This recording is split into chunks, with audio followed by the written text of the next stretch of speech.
السلام علیکم ورحمۃ اللہ وبرکاتہ۔ عزیز طلباء، آج کا ہمارا ٹاپک موضوعاتی مطالعہ سبق نمبر 3، علم کی فرضیت و فضیلت۔ علم کی فرضیت و فضیلت، یہ آج کا ٹاپک ہے بیٹا، سبق کو عنوان ہے۔ اس میں سے آج ہم نے تفصیلی سوال نمبر 1 اور تفصیلی سوال نمبر 2 پڑھنے ہیں۔ تفصیلی سوال نمبر 1 دیکھیں، قرآن کی روشنی میں علم کی اہمیت۔ قرآن کی روشنی میں علم کی اہمیت۔ جی، علم کے معنی کیا ہے بیٹا؟ جاننا اور آگاہ ہونا۔ علم کے معنی کیا ہے؟ جاننا اور آگاہ ہونا۔ اللہ تعالیٰ کے اپنے بندوں پر بے حد احسانات ہیں، جن میں سے ایک احسان علم ہے جو اس نے اپنے بندوں کو عطا کیا۔ جی، علم کا معنی مفہوم کیا ہے؟ علم کا معنی جاننا، آگاہ ہونا، اور مفہوم کیا ہے؟ کسی شے کا عکس دماغ میں نقش ہونا یا فکر خیال کا آنا۔ ٹھیک ہے، روزمرہ کی اصطلاح میں کسی چیز کی حقیقت، خواص اور اس کے استعمال کو جاننے کا نام علم ہے۔ مفہوم کیا ہے؟ روزمرہ کی اصطلاح میں کسی چیز کی حقیقت، خواص اور اس کے استعمال کو جاننے کا نام علم ہے۔ جی، رسول کریم صلی اللہ علیہ وسلم پر پہلی وحی نازل ہوئی، اس میں ارشاد ہے۔ جی بیٹا، ٹھیک ہے، پہلی وحی اور اہمیت علم۔ پہلی وحی اور اہمیت علم۔ اقرأ بسم ربک الذی خلق، اپنے پروردگار کا نام لے کر پڑھیے جس نے پیدا کیا۔ خلق الانسان من علق، جس نے انسان کو خون کی پھٹکی سے بنایا۔ یہ ایکسکیوز بھی ہے کہ اللہ نے انسان کو بنایا کس چیز سے؟ خون کی پھٹکی سے۔ اقرأ وربک الاکرم، پڑھیے اور آپ کا رب بڑا کریم ہے۔ الذی علم بالقلم، جس نے قلم کے ذریعے علم سکھایا۔ علم الانسان ما لم یعلم، انسان کو وہ باتیں سکھائیں جن کا اس کو علم نہ تھا۔ یعنی جو چیز انسان نہیں جانتا تھا، اللہ نے وہ چیزیں انسان کو سکھائی۔ اچھا بیٹا، یہ کنسٹیپلس یہ سوال جو ہے نا، یہ مشکل سا ہے ذرا۔ اس میں جتنے بھی اس چیپٹر میں قرآنی آیات دی گئی ہیں، وہ ساری ہم نے اس سوال کے جواب میں لکھنی ہے، قرآن کی روشنی میں علم کی اہمیت۔ ٹھیک ہے، تو ایک تو پہلی وحی، دوسرا خشیت الہی کا ذریعہ۔ قرآن کیا ہے؟ خشیت الہی کا ذریعہ ہے۔ پیج نمبر 63 دیکھیں، پیج نمبر 63، انما یخشی اللہ من عبادہ العلماء۔ کیونکہ ہمارا عنوان جو ہے وہ قرآن کی روشنی میں علم کی اہمیت ہے، تو اس پورے ٹاپک میں جتنی بھی قرآنی آیات ہیں، ہم ان سب کو اس سوال کے ضمن میں دیکھ سکتے ہیں۔ تو میں نے ہیڈنگ بنائی خشیت الہی کا ذریعہ، انما یخشی اللہ من عبادہ العلماء، اللہ کے بندوں میں سے اہل علم ہی اللہ سے ڈرتے ہیں۔ اہل علم ہی اللہ سے ڈرتے ہیں۔ یہ بھی ضروری ہے کہ جو علم حاصل ہوا ہے اسے آگے پھیلایا جائے۔ ٹھیک ہے بیٹا؟ جی، اگلی آیت ہم نے جو کوٹ کرنی ہے، اس کی ہیڈنگ ہے آخرت کو دنیا پر ترجیح۔ آخرت کو دنیا پر ترجیح۔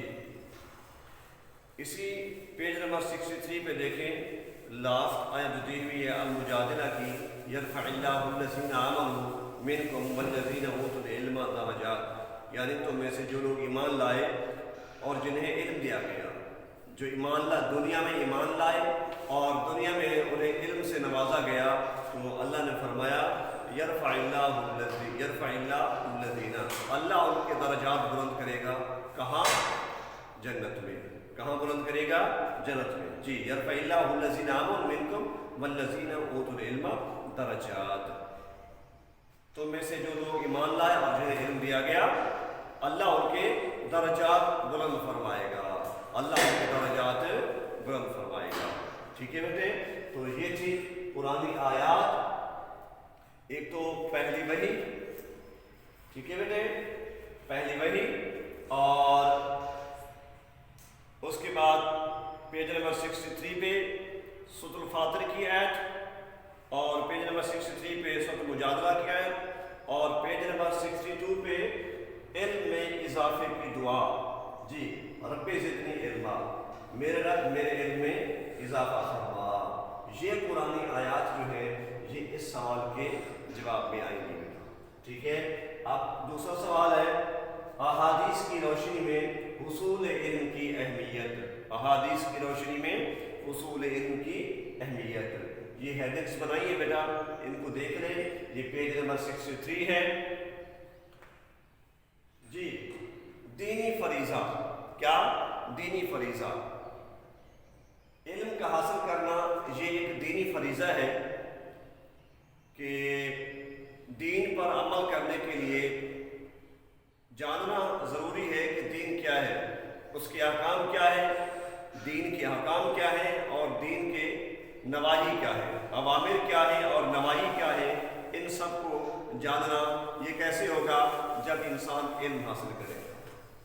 جی، تو ابلاغ علم یعنی علم کا پھیلانا دینی فریضہ ہو گیا۔ اب ہے ابلاغ علم۔ پیارے آقا کریم صلی اللہ علیہ وسلم کا فرمان ہے، بلغوا انی ولو آیا، مجھ سے ایک آیت بھی سنو تو اسے آگے پہنچا دو، اس کی تبلیغ کرو، یہ دینی فریضہ ہے۔ ٹھیک ہے بیٹا، اسی طرح آخری حج کے موقع پہ ارشاد فرمایا، فلیبلغ الشاہد الغائب، فلیبلغ الشاہد الغائب، جو حاضر ہے وہ اس تک میری یہ تعلیم پہنچا دے جو یہاں نہیں، جو حاضر ہے وہ اس تک میری یہ تعلیم پہنچا دے جو یہاں نہیں۔ جی، اور پھر حصول علم کی عمر بھی قید نہیں، آپ صلی اللہ علیہ وسلم نے ارشاد فرمایا کہ ماں کی گود سے قبر میں اترنے تک علم حاصل، حصول علم کا عمل جاری رکھنے کی ہدایت فرمائی۔ ماں کی گود سے لے کر قبر میں اترنے تک حصول علم کے عمل کی جاری رکھنے کی ہدایت فرمائی۔ فرمایا اطلبوا العلم من المہد الی اللحد، ماں کی گود سے لے کر قبر تک علم حاصل کرو۔ پھر یہ کہ مومن جو ہے وہ کبھی علم سے سیر نہیں ہوتا حتیٰ کہ جنت میں پہنچ جاتا ہے، حتیٰ کہ جنت میں پہنچ جاتا ہے۔ ٹھیک ہے بیٹے، تو اسی طرح بعثت کا مقصد، نبی علیہ السلام کی بعثت کا مقصد پیج نمبر 62 پہ دیکھیں بیٹا، یہ حدیث مبارکہ لکھی ہوئی ہے، انما بعثت معلما، انما بعثت معلما، کہ میں معلم بنا کر بھیجا گیا ہوں، میں معلم بنا کر بھیجا گیا ہوں۔ اسی طرح عہد رسالت میں اشاعت علم، عہد رسالت میں اشاعت علم کیسے ہوئی؟ جی بیٹا، پیج نمبر 60، جی، عہد رسالت میں اشاعت علم کہ پیج نمبر 62 دیکھیں بیٹا، علم کی اشاعت کے سلسلے میں نبی اکرم صلی اللہ علیہ وسلم کی کوششوں کا اس بات سے اندازہ لگایا جا سکتا ہے کہ غزوہ بدر کے جو کافر قیدی آزاد ہونے کے لیے فدیہ نہ دے سکے، تو آپ صلی اللہ علیہ وسلم نے فرمایا کہ وہ 10 مسلمان بچوں کو، حدیث میں بیٹا صرف لکھنے کی بات ہے، پڑھنے کی بات نہیں ہے، ٹھیک ہے، حدیث میں صرف لکھنے کی بات ہے، پڑھنے کی بات نہیں ہے، وہ صرف ان کو ایک موقع دینے کی بات تھی، وگرنہ مسلمان بھی پڑھے لکھے تھے اور مسلمان بھی تعلیم یافتہ تھے اور بڑے بڑے عہدوں پر فائز تھے۔ ٹھیک ہے بیٹے، زمانہ جاہلیت میں بھی جو بعد میں مسلمان ہو گئے، سیدنا عمر صدیق اکبر رضی اللہ تعالیٰ عنہ، سیدنا عمر فاروق، سیدنا عثمان غنی رضی اللہ تعالیٰ عنہ، یہ زمانہ جاہلیت کے بھی معتبر شخصیات ہیں۔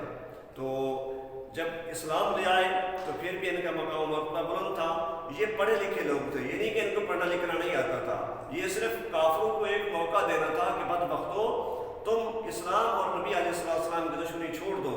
دیکھو آپ صلی اللہ علیہ وسلم کتنے رحیم ہیں کہ تم ان کے قیدی بن گئے، پھر بھی انہوں نے آپ کو چھوڑ دیا، وہ آپ کو قتل کر سکتے تھے لیکن چھوڑ دیا۔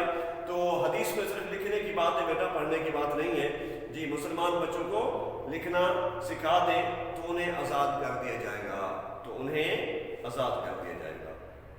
جی، آپ صلی اللہ علیہ وسلم نے خواتین کو بھی علم حاصل کرنے کی تاکید فرمائی۔ آپ صلی اللہ علیہ وسلم نے فرمایا کہ طلب علم ہر مسلمان مرد اور عورت پر فرض ہے۔ اس طرح آپ صلی اللہ علیہ وسلم نے فرمایا کہ علم و حکمت مومن کی متاع گم گشتہ ہے، جہاں سے میسر ہو حاصل کرنے کی کوشش کرے، کیونکہ وہی اس کا سب سے زیادہ حقدار ہے۔ ٹھیک ہے بیٹا، ایک بار ان دونوں سوالات کو پھر سے دیکھیں قرآن کی روشنی میں علم کی اہمیت۔ جی پہلی وحی اور اہمیت علم، پہلی 5 جو آیات ہے وہی پہلی وحی سورۃ العراق کی جو پہلی 5 آیات ہیں وہ پہلی وحی ہے بیٹا، ٹھیک ہے، آپ کی بک پر بھی درج ہے، تو آپ اس کا ترجمہ یاد کریں۔ اور یہ MCQs بھی آتا ہے کہ پہلی وحی کی کتنی آیات ہیں؟ 5، اور ایک MCQs میں اور بتایا کہ انسان کو اللہ نے پیدا کیا خون کی پھٹکی سے۔ اچھا بیٹا، یہ لکھنے کے بعد دوسری آیت لکھنی ہے خشیت الہی کے ذریعے، پیج نمبر 63، انما یخشی اللہ من عبادہ العلماء، کہ بے شک اہل علم ہی اللہ سے ڈرتے ہیں۔ آخرت کو دنیا پر ترجیح، یرفع اللہ الذین آمنوا منکم والذین اوتوا العلم درجات، سورۃ المجادلہ، یعنی جو لوگ یعنی تم میں سے جو لوگ ایمان لائے اور جنہیں علم دیا گیا اللہ ان کے درجہ بلند فرمائے گا۔ اور پیج نمبر 62 پہ رب زدنی علما، علم میں اضافے کی آپ علیہ السلام دعا فرماتے تھے، رب زدنی علما، اے میرے رب میرے علم میں اضافہ فرما، اے میرے رب میرے علم میں اضافہ فرما۔ ٹھیک ہے، اس طرح یہ سوال مکمل ہوا۔ اب ایک بار اس دوسرے سوال کو پھر سے دیکھ لیں، احادیث کی روشنی میں حصول علم کی اہمیت۔ جی دینی فریضہ، یعنی علم حاصل کرنا دینی فریضہ ہے، جیسا کہ احادیث کے چیپٹر میں حدیث نمبر 2 ہے، طلب العلم فرضۃ علی کل مسلم، اور آپ کسی سبق نمبر 3 علم کی فرضیت و فضیلت جو پڑھ رہے ہیں اس میں بھی بیٹا لکھی ہوئی ہے پیج نمبر 62 پہ کہ طلب العلم فرضۃ علی کل مسلم، علم کی طلب ہر مسلمان مرد عورت پر فرض ہے۔ اور آگے ہے ابلاغ دین، ابلاغ علم یعنی علم کو آگے پھیلانا، فلیبلغ الشاہد فلیبلغ الشاہد الغائب، آخری حج کے موقع پہ فرمایا کہ میری تعلیم اس تک پہنچا دو، جو حاضر ہیں اس تک پہنچا دے جو یہاں موجود نہیں۔ جی بلغوا عنی ولو آیا، مجھ سے ایک آیت کی صورتوں سے آگے پہنچا دو۔ پھر فرمایا اطلبوا العلم من المہد الی اللحد، ماں کی گود سے لے کر قبر تک علم حاصل کرو۔ جی پھر نبی علیہ السلام کا یہ بھی ارشاد ہے کہ خیرکم من تعلم القرآن وعلمہ، تم میں سے بہتر وہ ہے جو قرآن سیکھے اور دوسروں کو سکھائے۔ اور عہد رسالت میں اشاعت علم، پہلے بعثت کا مقصد کیا ہے؟ انما بعثت معلما، میں معلم بنا کر بھیجا گیا ہوں۔ اور عہد رسالت میں اشاعت علم کہ جب قیدی غزہ بدر میں کافر قیدی بن کے آئے تو نبی علیہ السلام نے 10 بچوں کو لکھنے کی جو ہے وہ شرط لگائی کہ 10 بچوں کو لکھنا سکھا دیں، تمہیں آزادی مل جائے گی۔ ٹھیک ہے بیٹا، اسی طرح فرمایا کہ علم جو ہے مومن کی متاع گزشتہ ہے، جہاں سے حاصل ہو، جہاں سے میسر ہو حاصل کرے۔